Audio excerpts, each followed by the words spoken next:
పచ్చి తాగుబోతు. ఒకసారి వాళ్ళ ఫ్రెండ్ ఫోన్ చేశాడు, అరే నాకు అర్జెంటుగా ఒక 100 రూపాయలు కావాలరా, అరే అర్జెంటుగా నాకు 100 రూపాయలు కావాలరా. అతను అన్నాడు, ఇప్పుడు ఎలా కుదురుతుంది, నేను బ్రాందీ షాప్లో ఉన్నాను. ఎక్కడ బ్రాందీ షాప్, నీకు తెలుసుగా, రా ఇస్తాను రా అని తాగుతా ఉన్నాడు. అది ఫ్రెండ్ వచ్చాడు, ఒక 100 రూపాయలు ఎవరు అర్జెంటు కావాలరా. ఆ రోజుల్లో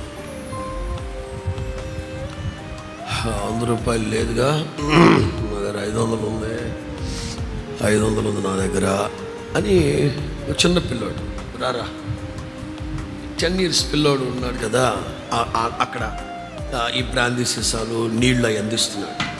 వెంటనే వీడు తాగుపోతాడు, రే బుడ్డాడా రారా, చెంగు మన ఎగిరి వచ్చాడు. ఈ 500 రూపాయలకి చిల్లర తీసుకురాపు అంటే వీడు అలా వెళ్ళి వచ్చాడు, చెంగు మన వచ్చేస్తే వాడికి 100 రూపాయలు ఇచ్చి, వాడు ఆ ఫ్రెండ్ ఉండగానే ఇతను అన్నాడు, ఇది తాగుపోతారే, ఇంత చురుగ్గా ఉన్నావు, ఇంత చలాకీగా ఉన్నావు, ఇక్కడున్నావేంట్రా, నీకు భవిష్యత్తు రా, చక్కగా బాగుపడచ్చు కదరా, నువ్వు ఏంట్రా నీ పరిస్థితి. వెంటనే వీడు అన్నాడట, అంకుల్ మీరు గనక ఈ గ్లాస్ ఇక్కడ పెట్టేసి ఇప్పుడు వెళ్ళకపోతే ఒక 10 ఏళ్ల తర్వాత మీ కొడుకు కూడా ఇదే కొట్లో నా స్థితిలో ఉంటాడు అంకుల్.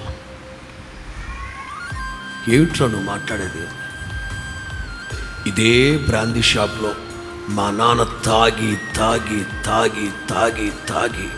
ఆస్తి కరగబెట్టేసి నా తల్లిని చెల్లిని పెంచుకోవడం తెలియక మా నాన్న కోసం తరచుగా నేను ఈ బ్రాందీ కొట్టుకొచ్చేవాడిని, మా నాన్న పడిపోతే తీసుకెళ్ళడానికి.